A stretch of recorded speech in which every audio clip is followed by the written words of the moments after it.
Makasih ya yang sudah klik video ini. Kali ini aku mau cerita kisah kakek-kakek di Meksiko yang diduga membunuh 30 wanita, memutilasi lalu memakannya. Tapi akhirnya, tindakan mengerikan ini terungkap setelah sang kakek salah sasaran karena dia ngebunuh istri polisi. Udah pernah dengar ceritanya belum? Kalau udah, gak apa-apa ya, denger lagi versi aku. Terus buat yang belum, sini deh aku ceritain.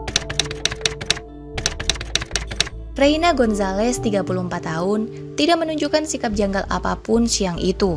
Seperti biasanya, Reina pamitan sama Bruno Angel, sang suami yang juga berprofesi sebagai seorang polisi untuk pergi berbelanja. Tapi Bruno yang menunggu istrinya di rumah mulai curiga karena setelah berjam-jam kemudian, Reina istrinya kok nggak pulang-pulang. Coba ditelepon juga nggak ada jawaban. Apalagi sebelum-sebelumnya Reina itu nggak pernah pergi tanpa kabar kayak gitu. Bruno pun mencoba menghubungi keluarga serta teman-teman Reina kalau Reina ini lagi sama mereka. Tapi mereka semua bilang kalau ternyata hari itu mereka tidak ketemu Reina ataupun tidak ditelepon Reina. Bruno yang mulai khawatir pun berusaha mencari ke sekeliling lingkungan rumahnya ya. Takut mungkin Reina ada apa-apa di jalan juga kan. Tapi setelah hampir 24 jam Reina nggak juga ditemukan maupun bisa dihubungi, Bruno pun akhirnya melaporkan info hilangnya Reina ke kantor polisi terdekat. Dan karena dia juga polisi ya, Bruno juga kayak semacam melakukan investigasi sendiri gitu. Kayak dia lihat rekaman CCTV di daerah-daerah yang mungkin dilewati Reina atau CCTV di jalan-jalan yang sekiranya suka Reina lewatin gitu. Dan berdasarkan penyelidikannya itu, Bruno kayak menemukan sebuah petunjuk jika sebelum hilang, Reina ini sempat mampir ke rumah tetangganya sendiri yang juga rekan bisnis Reina. Jadi, Reina ini semacam jual aksesoris HP second gitu dan si tetangga ini sering bantuin Reina promosiin. Si tetangga adalah seorang lansia berusia 72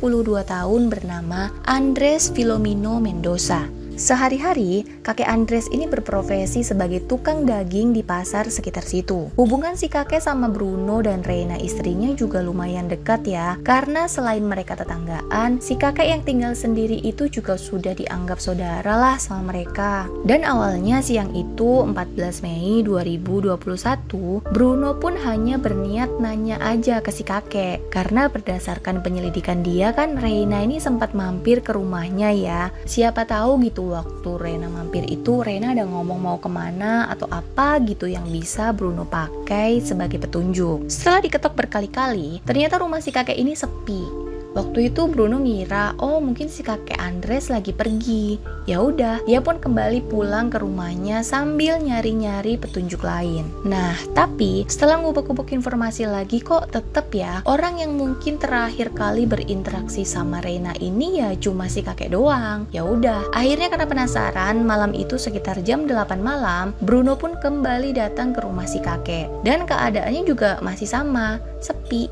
Diketok berkali-kali juga nggak ada yang nyaut, nggak ada yang bukain. Tapi berhubung Brunonya sendiri juga udah penasaran banget ya, dia buka aja tuh pintu rumah si kakek yang kebetulan emang nggak kekunci. Masuklah dia ke rumah itu. Dan alangkah terkejutnya Bruno saat lihat pemandangan di ruang makan si kakek. Bukan perkara interiornya yang cakep atau gimana ya, tapi Pak Bruno ini melihat dengan mata kepalanya sendiri tubuh Reina istrinya di atas meja makan dengan kondisi terpotong-potong.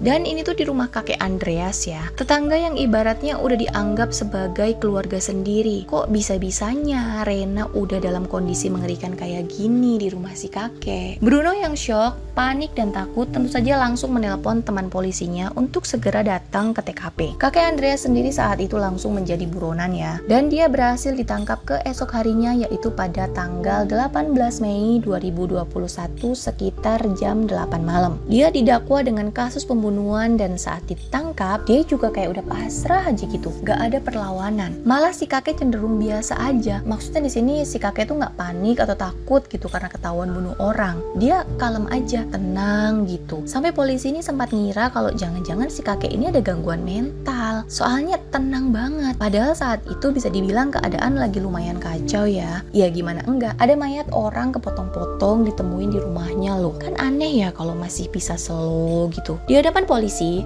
kakek Andres ini tidak menyangkal jika memang dia yang membunuh serta memutilasi tubuh Reina tetangganya. Polisi pun langsung melakukan penyelidikan lebih intensif lagi kepada si kakek dan mulai melakukan penggeledahan di rumahnya. Dari hasil penggeledahan itu, polisi mengetahui jika jenazah Reina yang udah kepotong-potong itu ternyata nggak lengkap lagi. Artinya ada beberapa bagian tubuh yang hilang. Dan karena posisinya saat itu tubuh Reina ada di atas meja makan ya, polisi kemudian menduga jika kakek Andres ini selain bunuh dan mutilasi, dia kemungkinan besar juga memakan daging korbannya. Menurut analisa polisi, jika seseorang membunuh, memutilasi, dan bahkan kanibalisme, itu cenderung sudah melakukan tindakan ini berulang-ulang sebelumnya. Jadi, kemungkinan besar ini tuh bukan korban pertamanya. Apalagi usia si kakek kan udah 72 tahun ya. Bisa-bisa aksinya ini udah berlangsung lama banget kan? Cuma baru ketahuan aja. Berdasarkan dugaan tersebut, polisi kemudian makin intensif lagi dalam menginterogasi si kakek dan makin teliti lagi dalam menggeledah seluruh bagian rumahnya. Hasilnya adalah polisi menemukan beberapa pakaian wanita, kutek kuku, beberapa perhiasan wanita, serta 2 buah kartu identitas. Kartu identitas wanita ini dulunya adalah wanita yang sempat dilaporkan menghilang dan memang statusnya belum ditemukan sampai sekarang. Gak cuma itu saja, karena di rumah itu polisi juga menemukan sebuah ruang bawah tanah di mana di dalamnya terdapat sisa-sisa kerangka manusia dari 5 korban lainnya, serta sebuah pisau besar yang diduga digunakan untuk membunuh dan memotong para korban. Yang lebih mengejutkan lagi, polisi juga menemukan sebuah buku catatan di mana ada 29 nama wanita yang diduga sebagai korban dari kekejaman kakek Andres dan semacam kaset rekaman gitulah. Jadi si kakek ini kayak bikin list nama-nama siapa aja sih yang udah jadi korbannya. Dan saat diinterogasi sama polisi, si kakek ini lagi-lagi menyebutkan nama-nama wanita seperti Norma, Bernice, dan lain-lain. Dimana nama-nama ini tuh nggak ada di list daftar catatan yang ditemukan polisi. Ini berarti jumlah korbannya lebih banyak lagi dong. Dan kekejaman dia ini udah berlangsung dari kakek masih muda ya. Polisi menyimpulkan sebuah pola di mana si kakek ini tuh kayak semacam mengincar wanita-wanita muda kisaran umur 20 sampai 30 tahun saja. Dan dari keterangan si kakek Andres, akhirnya diketahui juga kalau selain dibunuh dan dimutilasi, rata-rata korbannya juga diperkosa, lalu bagian-bagian daging mereka dimasak untuk dikonsumsi sama dia. Tapi jika dipikir-pikir lagi ya, si kakek ini kan sehari-hari berprofesi sebagai tukang daging ya. Yakin dagingnya cuma dimakan dia? Mungkin gak sih sebagian daging para korbannya juga dijual? Aduh, makin serem kan ya. Polisi kemudian menyimpulkan juga kalau tindakan kejam Andres itu sudah dilakukannya sejak 20 tahun terakhir, atau tepatnya saat si kakek berusia 48 tahun. Dengan kelakuan super sadis kayak gitu dan berlangsung sekian lama, mungkin gak sih kalau si kakek ini mengidap kelainan jiwa? Nah, polisi juga menduga kemungkinan itu dan hasilnya adalah memang ditemukan kecenderungan psikopat dalam diri si kakek serta ada kelainan temperamen juga. Jadi si kakek ini tuh kayak semacam gak bisa kontrol diri kalau lagi emosi. Berdasarkan keterangan si kakek, dalam melakukan hal itu biasanya tuh ada pemicunya dulu, kayak misal dia marah sama si korban terus ya udah marahnya kebabalasan sampai dibunuh gitu. Nah, kalau lagi nggak marah ya dia biasa aja kayak orang normal. Wong kata para tetangganya juga selama ini si kakek biasa aja, nggak ada yang aneh, nggak ada itu yang curiga kalau si kakek ini psikopat. Satu lagi nih, si kakek ini mengaku kalau dia itu semacam nggak tahan gitu kalau lihat cewek cantik. Hasratnya itu langsung on kalau lihat cewek cantik pokoknya. Dalam keterangannya, si kakek bilang kalau korban pertamanya dulu juga seorang wanita cantik yang masih muda. Awalnya si kakek ini kayak nggodain si cewek itu, tapi si cewek itu malah marah dan nolak si kakek. Hingga akhirnya si cewek itu diperkosa lalu dibunuh. Gak cukup di situ, karena kemudian si kakek Andres juga menguliti wajah cantik si cewek. Si kakek juga bercerita jika dirinya pernah menyewa 4 PSK sekaligus untuk melayani nafsunya. Tapi berhubung si kakek juga udah tua ya, jadi udah nggak begitu strong mungkin. Apalagi ini kan nyewa ceweknya 4 sekaligus ya, kan capek. Nah di situ si PSK ini semacam ngeledek stamina si kakek. Si kakek yang nggak terima langsung marah dan menikam ke-4-nya sekaligus sampai tewas. Mereka kemudian dimutilasi dan dagingnya itu disimpan di freezer sebagai stok makanan sama si kakek. Nah selama persidangan, kakek Andres cenderung kooperatif ya. Tapi walaupun begitu, dia nggak mungkin lepas dari cengkeraman hukum yang berat kayaknya, karena kejahatan dia itu udah kelewat parah dan jelas direncanakan.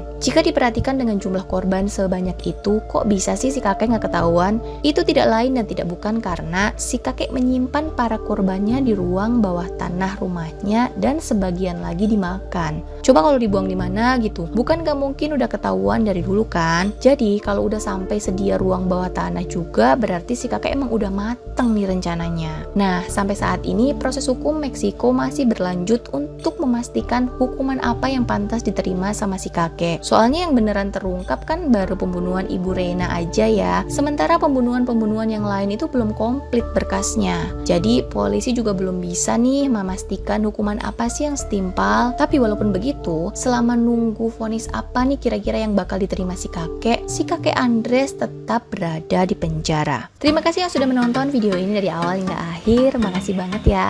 Boleh dong bantu support channel YouTube aku dengan cara klik tombol subscribe dan nyalakan lonceng notification agar kalian tahu saat aku cerita lagi, cerita mulu, cerita terus untuk kasus selanjutnya. Dadah!